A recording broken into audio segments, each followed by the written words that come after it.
मुक्त जीवन की तरफ जो हमने एक मुहिम भी चला रखी है। माननीय मुख्यमंत्री जी ने भी इसमें मुहिम में पीछे साइक्लोथॉन, पूरे हरियाणा में साइक्लोथॉन गई है नशा मुक्त हरियाणा पे। तो पूरी सरकार की बहुत पुरजोर कोशिश है कि इस बीमारी को, जो एक ये समाज के लिए बहुत ही घातक है, उसको ख़त्म किया जाए। और आज जिला अस्पताल में नशा मुक्ति केंद्र जो सेटअप किया हुआ है उसका निरीक्षण था, इसकी कमेटी ने इसका निरीक्षण किया है। और जो नशा मुक्ति केंद्र है वो सोशल जस्टिस डिपार्टमेंट की हिदायतों के हिसाब से उनकी रेटिंग सिस्टम तय की जाती है कि वो कितना अच्छा कर रहे हैं, ताकि उनका आगे जो लाइसेंस है वो नवीनीकरण किया जाता है। और जहाँ सुधार की गुंजाइश होती है वो हमारी जो कमेटी है वो सिफारिशें करते हैं, उस पर काम किया जाता है। नशा मुक्ति केंद्र है उसमें पेशेंट से भी आज इंटरेक्शन किया गया, बाकी सुविधाओं का जायजा लिया गया और कमेटी की मंत्रणा करके और उसकी रेटिंग तय की गई।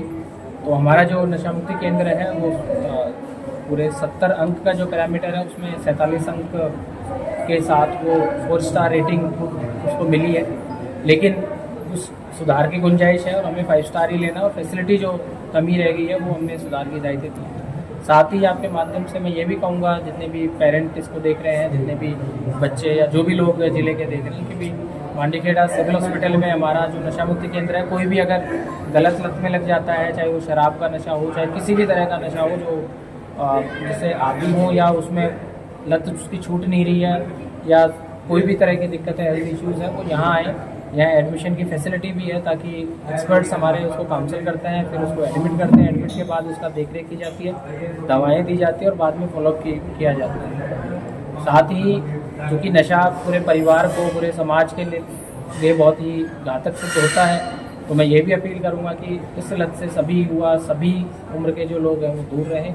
और जिला प्रशासन, चाहे वो पुलिस एक्शन हो, चाहे अवेयरनेस का कार्यक्रम हो, चाहे उसी वजह से अगर इसकी लत में फिर भी अगर चला गया, उसको उस लत से बाहर निकाल के वापस नॉर्मल जीवन वो यापन करे, उसके लिए नशा मुक्ति केंद्र है। साथ ही हमने हमारा जो नल्लड़ मेडिकल कॉलेज है उसमें भी नशा मुक्ति केंद्र खोलने की परमिशन के लिए आगे भेजा हुआ है केस।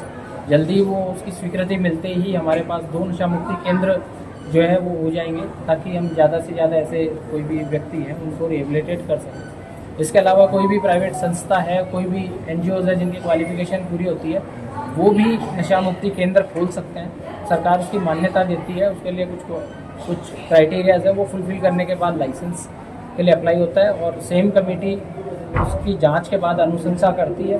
तो हम चाहेंगे कि जितने भी ऐसे इस क्षेत्र में जो काम करने वाले NGOs हैं, जो अच्छा काम कर रहे हैं, जिनकी इस एरिया में काम करने की इच्छा है, वो इसमें बढ़ चढ़ कर भाग लें, और ताकि नूह में ऐसी फैसिलिटीज़ भी हों ताकि हम नशा मुक्त जीवन की तरफ जो हमने एक मुहिम भी चला रखी है।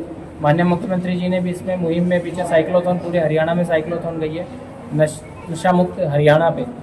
तो पूरी सरकार की बहुत पुरजोर कोशिश है कि इस बीमारी को, जो एक ये समाज के लिए बहुत ही घातक है, उसको ख़त्म किया जाए और हम इसको ख़त्म करके रहेंगे। सर, अल्ट्रासाउंड की सुविधा नहीं है हॉस्पिटल में काफ़ी दिनों से। जो भी फैसिलिटी का इश्यूज़ है, अभाव है, चाहे वो मेडिकल प्रोफेशनल्स की कमी हो, चाहे कोई बिल्डिंग का हो, चाहे अल्ट्रासोनोग्राफी वगैरह का हो, वो सारी चीज़ें हमारे संज्ञान में समय समय पे हेल्थ विभाग से समीक्षा भी हो रही है और हम उसमें आगे कार्रवाई भी कर रहे हैं। और कोशिश यही है सरकार की भी फैसिलिटीज़ इम्प्रूव हों और हम इम्प्रूव करेंगे।